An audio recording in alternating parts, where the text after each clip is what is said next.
52,000-এর উপরে ভোট আছে। আমি আজকে চ্যালেঞ্জ দিয়ে বলতে চাই, আমরা 42,000 ভোট তৃণমূল কংগ্রেসের প্রার্থীকে ঝুলিতে দেব।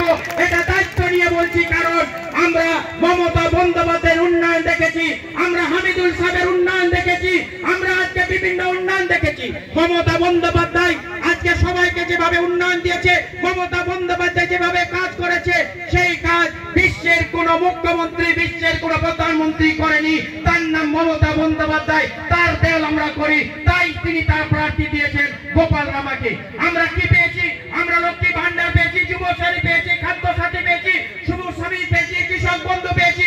বাংলার উন্নয়নে উন্নয়ন কোন বাংলায় কোন দেশের মুখ্যমন্ত্রীরা করেনি, মমতা বন্দ্যোপাধ্যায় করেছে। আমরা আশা রাখি, আমরা ভরসা রাখি, বাংলার নেত্রী মমতা বন্দ্যোপাধ্যায় যেভাবে বাংলার উন্নয়ন করেছে, সেইভাবে আগামী লোকসভা নির্বাচনে বাংলার যে ফল হবে বিরোধীরা দেখেই থাকবে। বিরোধীরা আজকে শুধু 26 তারিখের পর, আপনারা বিরোধীরা 4 তারিখে যদি কান্ট্রি হয় দেখতে পারবেন, পশ্চিম বাংলা থেকে বিরোধী বিজেপি, কংগ্রেস, সিপিএমকে মার্কসবাদী কংগ্রেস পার্টিরা আজকে খুঁজে পাবেন না। মানুষের দিবারাত্রি কাজ করে তৃণমূল কংগ্রেসের নেতা নেত্রীরা, তৃণমূল কংগ্রেসের মানুষরা, আর ভোট পাবে এখানে বিজেপি।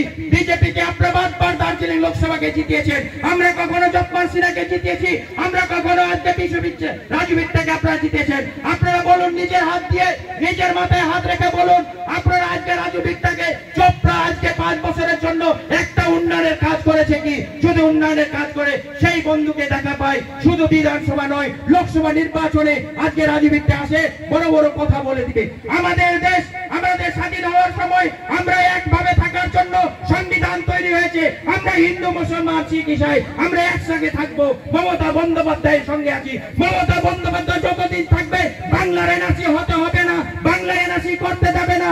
আপনারা কেউ ভাগ পাবেন না, বিজেপির ভাওতাবাজিতে করবেন না। বিজেপি যে যে প্রতিশ্রুতি দিয়েছিল একটাও কাজ করতে পারেনি। মমতা বন্দ্যোপাধ্যায় মহিলাদের সম্মান দিয়েছে, লক্ষ্মী ভান্ডার দিয়েছে, আজকে মহিলা আমাদের মেয়েদের বোনদের সম্মান দিয়েছে, কন্যাশ্রী দিয়েছে, লক্ষ্মীশ্রী দিয়েছে, আজকে এতগুলো কাজ করেছে। তাই তো যারা কাজ করে তাকে ভোট দিতে হবে। আমি আশা রাখি, ভরসা রাখি, এইবারে আমরা দার্জিলিং আসন তৃণমূল কংগ্রেস মমতা হাতে তুলে যাবে।